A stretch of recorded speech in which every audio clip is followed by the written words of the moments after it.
Sure. Alrighty, so I'm here with Daniel Mariotti. How are you doing, Daniel? I'm doing well.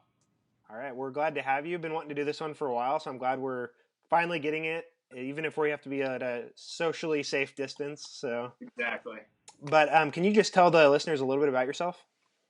Yeah, so I'm a Kansas transplant. I was born in Southern California, Hmm. and my whole family moved here in 2001. Okay. So I'm the oldest of five. So with seven of us, it was definitely more economical to move to Kansas to grow a family than it was in Southern California. Sure. So I went from living in a cul-de-sac off of the San Bernardino Mountains, an hour and a half from the Hmm. beach, to 7 acres in the middle of nowhere. Right. So it was a little bit of a culture shock, Oh, to I say the bet. Well, did you have any family in Kansas before that, grandparents or anything? No. So my mom was raised in Johnson County, Okay. and so she had lived here, but her family had since moved back to Memphis. Gotcha. Okay. And so it was a little bit of like sticking a dart on a map and picking it.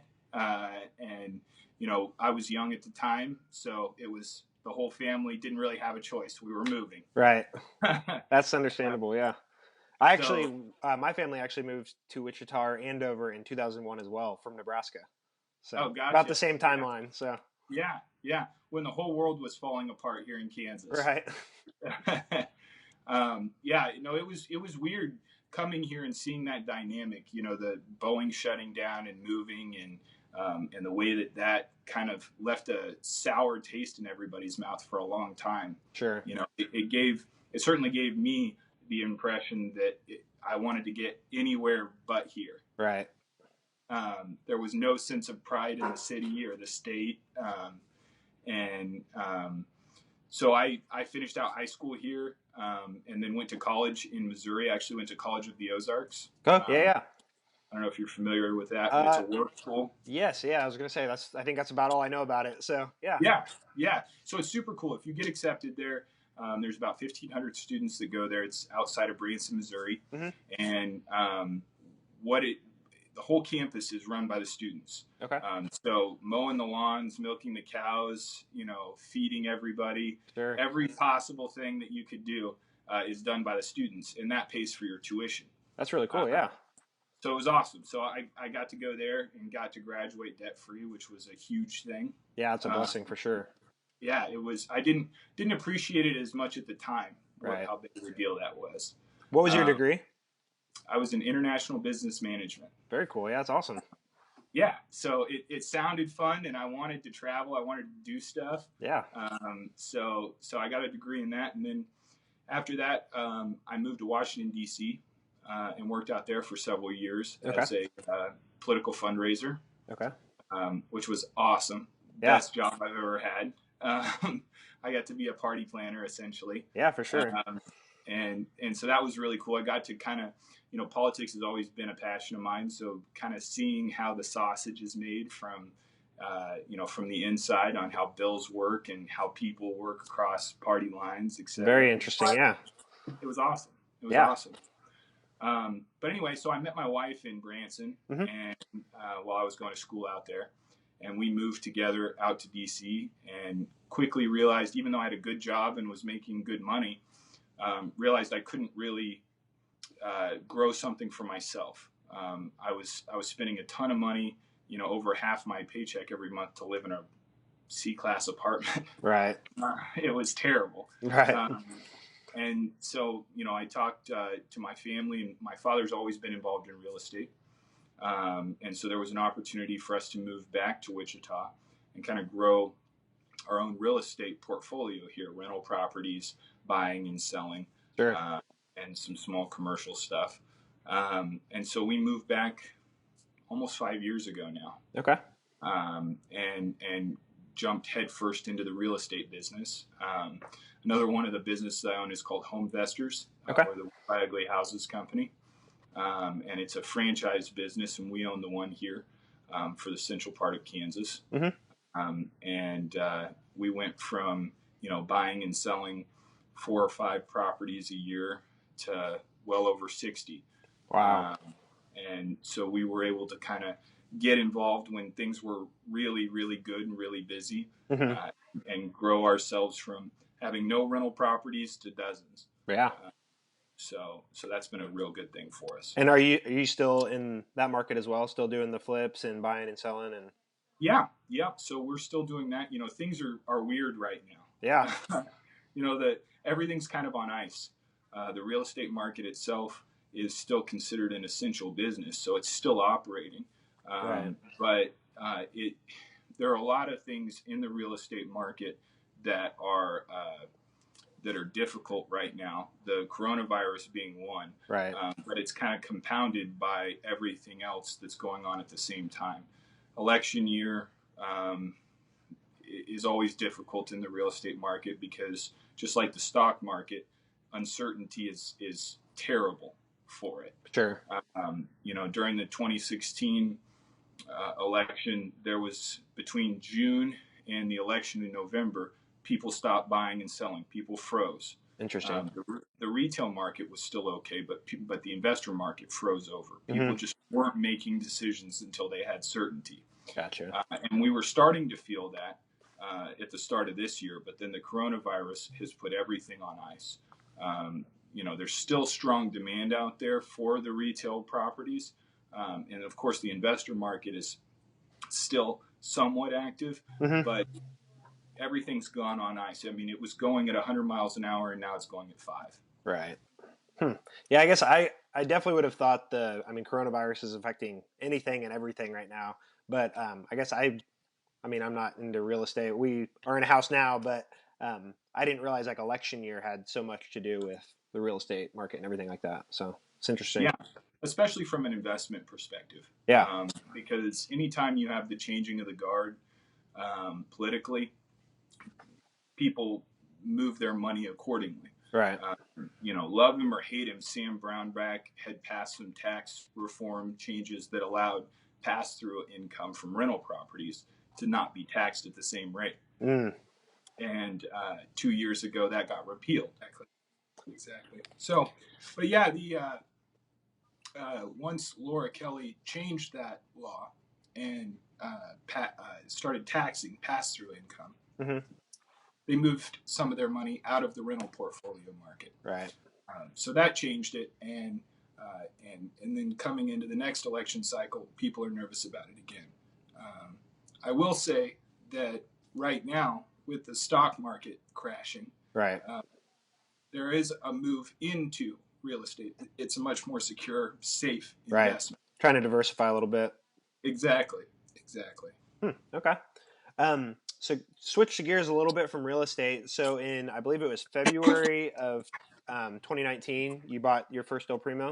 Is that I correct? Or did. that first location? Can you just talk about why El Primo? Why a coffee shop? Did you ever think you'd own a coffee shop? Just tell me about that story. So it's the story of how I got El Primo is great because I live not too far from there, and I'd been a customer for many years, and I'm a big community guy. Community value. Whatever we can do to build everybody up together and have places where people can gather and support each other. Sure. And I had seen over the years as that place had kind of degraded to the point where the product was bad, the service was bad, and overall it was just a place where it wasn't working out. It just Right. wasn't working out. I stopped going. And then in December of 2018, the real estate market was a little slow, Hmm. and I had twins on the way. So I was looking for something to diversify myself with. Sure. So fortunately, the previous owner lived out of state and was interested in moving on from it. Yeah. So we were able to work something out to where I could take it over. Yeah. And so I took it over in February of 2019 and really focused on bringing it back to life.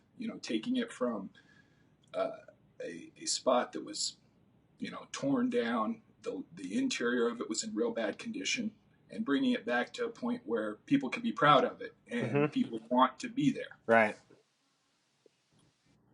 Very cool. Did you ever think you would own a coffee shop leading up to that? No, it's funny. I have no experience in the food industry. Yeah. Um, And what I knew was it was an operational issue. People far and wide in Wichita know El Primo. It's the oldest coffee shop in town. It's been there before Starbucks was a thing. Mm-hmm. And it's got great brand loyalty. Right.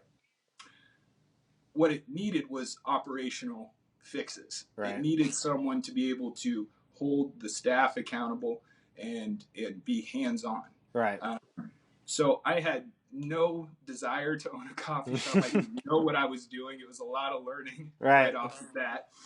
But what I embraced was the concept that it had tremendous community value. Yeah. And that if I fixed the operations side of it, if I increased the quality of the product and the service, people would come back. Right.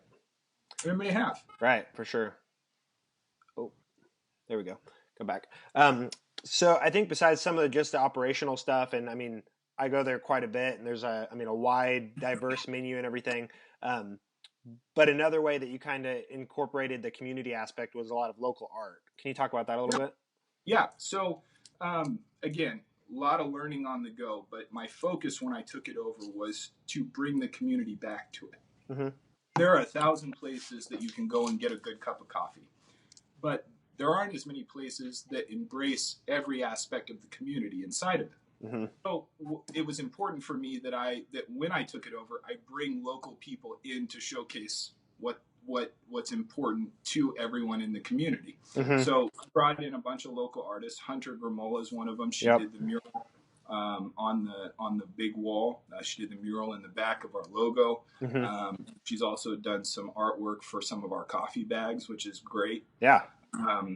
But it was astounding to me the response I got from people once I started bringing in that local art, because people like to be able to see their stuff on the walls, and they like to be able to appreciate other people's contributions to the community, where they get to go and enjoy a good cup of coffee or a nice meal. Right.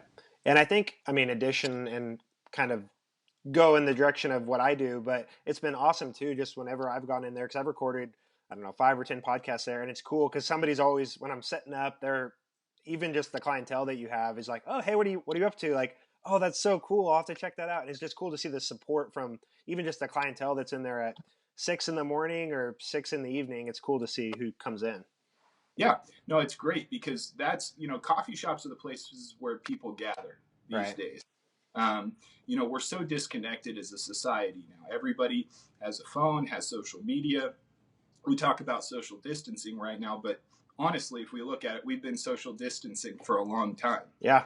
The only difference is now we're told to stay home as opposed to doing it on our own. And the one place where people continue to gather are coffee shops, restaurants, bars, etc. So for me to be able to give people a place where they're comfortable, that has a great atmosphere to continue to gather and share things together. Yeah. It's beautiful. Absolutely. And then, so, you didn't even own El Primo for a year and you expanded downtown. What was the mentality behind that? Are you planning more expansions? What does that look like? Yeah, so we were really fortunate. We were approached by the Ruffin Company to open downtown in the Epic Center. And, again, I knew nothing about the restaurant industry at that time. And really took a leap of faith on it.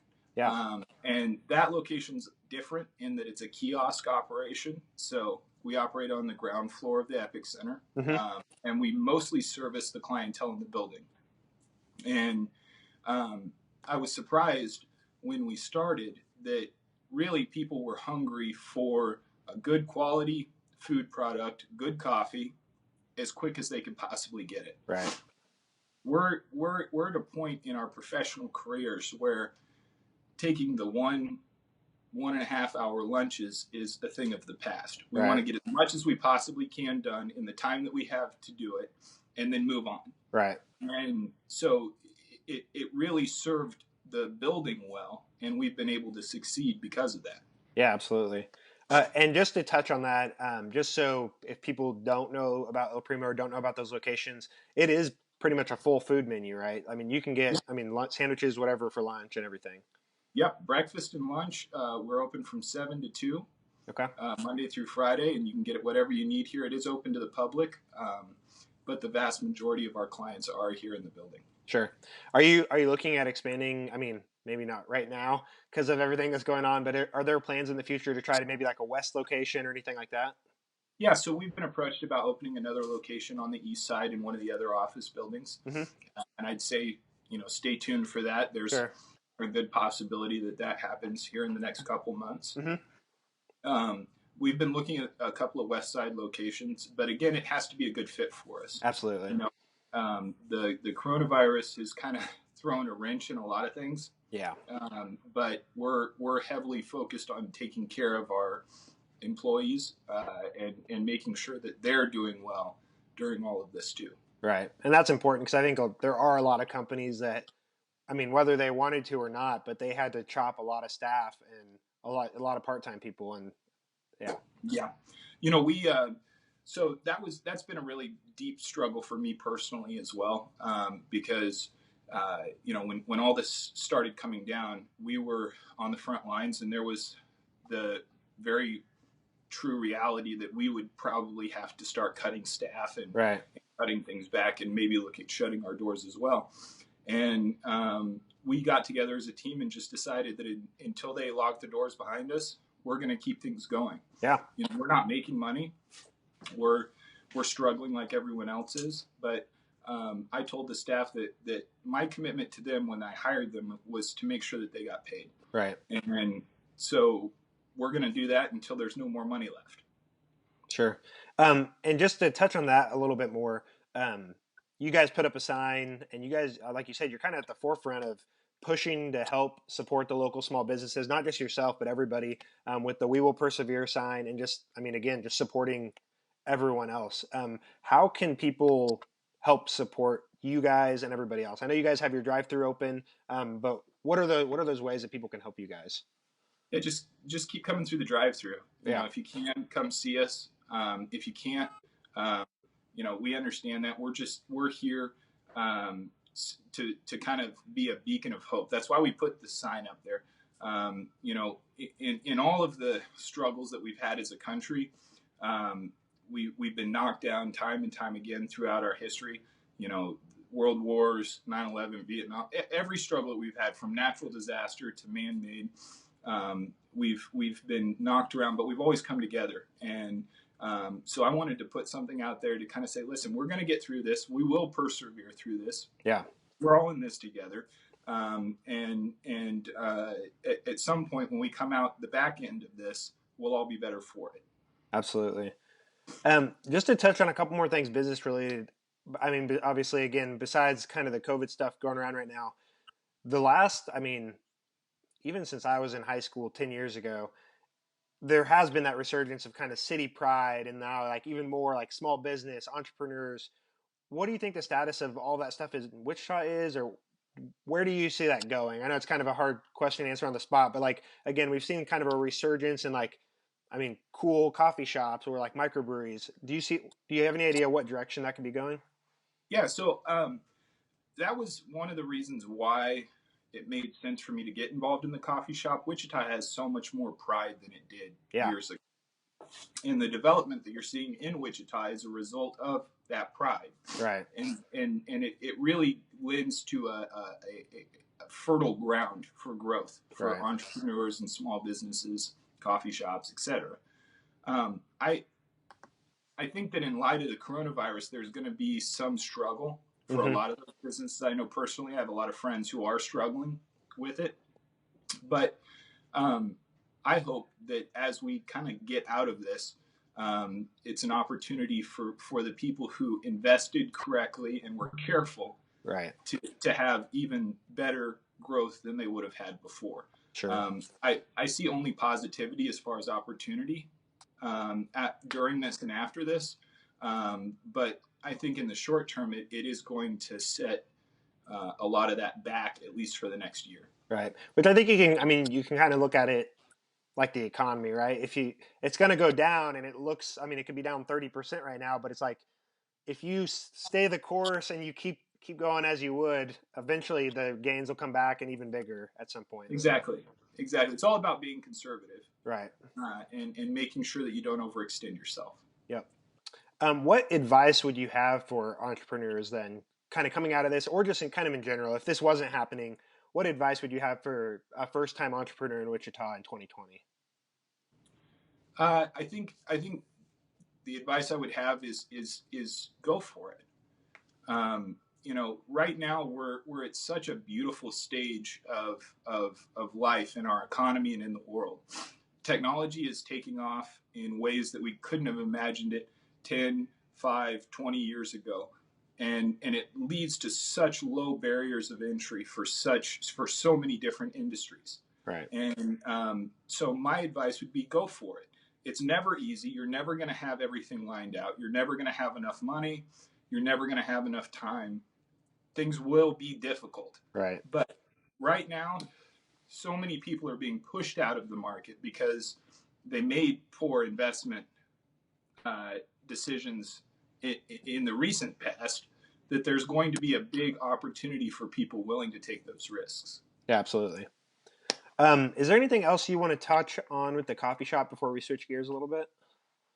Um, I think the only thing that I would say is we're making a commitment to keep all of our employees paid through this time, and it's not easy. I can tell you that the coffee shop itself doesn't support it, but we're doing it because that was the commitment that we made to the team, and every single one of those people is the reason why the coffee shop is successful or exists at all. Yeah. And so we're going to keep making sure that everybody gets paid until we get back to normal. Awesome. And I mean, that not only builds a loyal, employee base, but I think that again just builds into the community that you took over and that you've kind of helped flourish even more. That's just going to continue to build on itself. So to mix it up a little bit, these are some questions that I kind of borrowed from some other podcasts and that kind of thing. But what is something that you often recommend to people, whether it's a book or a podcast or anything like that? So the first thing that I always recommend to people who are looking at being entrepreneurs or kind of going off on their own in different things is to get involved with David Kiyosaki, Rich Dad Poor Dad. Yep. Kind of educate yourself on the difference between the difference in business methods between David Kiyosaki and oh man, I'm going to forget his name now. But there's another gentleman who preaches debt-free living. Dave Ramsey? Dave Ramsey. Yep. And the differences between those methods, because you have to decide early on which direction you're going to go. And those two differences will determine how your business grows. One of them leverages debt, Yep. leverages opportunity, and the other one focuses on a really conservative manner of cash. And you need to understand those two differences before you make any decisions moving forward. Yeah, absolutely. What is a favorite failure in any aspect of your life? I'd say the biggest failure that I've had that was a big learning experience for me was a partnership that fell apart. Mm-hmm. And I had been involved in a partnership in the real estate industry, and it ended up falling apart and lost a lot of money because of it. But the lesson that I came out of it was that no matter how much you feel like you've lost, there's still so many lessons to learn during those difficult times. Right. Even the times that we're going through right now, we're bleeding money every single day. It's tough out there, but every single day we learn lessons about each other, about ways to streamline things where, we may have been a little lax on our spending, or there are things that we can cut back and learn from so that when times are good, we're still lean. Yeah, absolutely. I think that's the biggest thing is you come out and you're a lot more lean, but you're optimized, which will help when things are good and booming here in the next few months, hopefully. Yeah. What is your definition of success? That's hard. That's hard for me because personally, my wife tells me this all the time. It'll be difficult for me to ever see success because I look at success as having another opportunity. I'm the type of person that will never be satisfied with having what I have now, Right. not because I want more, but because I use it to build to the next thing, to Yeah. the next project, to the next opportunity. So for success for me is succeeding in what I'm doing to where I can have the next opportunity. Yeah, absolutely. What is a life motto that you live by, or what is some of the best advice that you've ever received? So this one is probably not for everybody, but in college, I had one class. It was a corporate finance class, and I learned the time value of money principle. Mm-hmm. And that is the most important thing to me in my life, period. And what it states is that the value of money that you have today is exponentially higher than the money that you'll have tomorrow, because you can invest the money that you have today to create returns Mm-hmm. for tomorrow. Yeah. And that's a principle that I've lived by since I started in the real estate business, and it will serve everyone well to learn that principle. Sure. Do you think most people understand that, or do you think that's something that not the majority don't understand? No, I don't think the majority understand that at Yeah. all, because it's different than saying, if only I had money today, I'd be fine. Well, it's not. I'm not talking about money that you have today to live, or Right. money that you have today to pay your bills. It's about the opportunity that you can create with what you have today, Yep. build on what you can have tomorrow. Yeah. 100%. Yeah, makes So sense. it's one of those things that defers temporary joy Right. for future growth. Sure. Yeah, and I think that's really important. What is a habit that you've developed over the past few years that's most improved your life? Getting up every single day, ready to go to work. Mm-hmm. Um, there, especially as an entrepreneur, there's an opportunity to become lax in what you're doing. Yeah. Lax in how you're living, what your routine is, what your schedule is, because you set it yourself. Right. But for me, early on, I had to plan to get up, get out of bed, and be at work by a certain time every morning. Sure. And then getting up, getting dressed, being ready for the day every single day has set the bar for me to be able to move forward and be productive every day. Yeah. As a practical tip or step, um, do you plan like the night before or like Sunday leading into the week? Do you plan out the week? How do you plan for your day, your work day or work week? Yeah, so my days are so scattered. I tell people I'm always and never available. Yeah. Uh, so creating a calendar, Google Calendar is super easy to Yeah. use and is a great resource. I started using that several years ago, and that's made my life so much easier. Sure. Everything goes on my Google Calendar. Mm-hmm. And that's made it to where I can look toward, in the evening, I look towards the next day, understanding that I've got these 5 or 6 things that I have to be prepared for the next day. Yeah. And it also, it gives you, once you start using it regularly, it gives you a guideline for your week, your month, and what you need to accomplish during that time. Yeah, I know at least one person, if not multiple people that I've interviewed before, Jason Taves being one of them.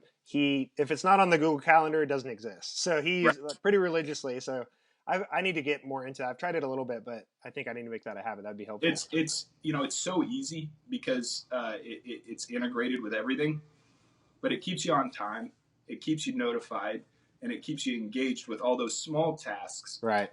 It's helped me to stop procrastinating. Yeah. Because if there's a task that I need to accomplish, it goes on the Google Calendar for a certain time during the day. When it comes up, that's the time I need to accomplish that, whether I like it or not. Yep. Makes sense. I just have a few more questions about Wichita. So what is your favorite part of Wichita, or do you have a hidden gem or hidden restaurant, or again, however you want to interpret hidden gem? Well, I think as far as a small thing in Wichita that's kind of a hidden gem, the Candle Club's amazing. Okay. If you've never been there, I it's have at not. the corner of 13th and Woodlawn. Okay.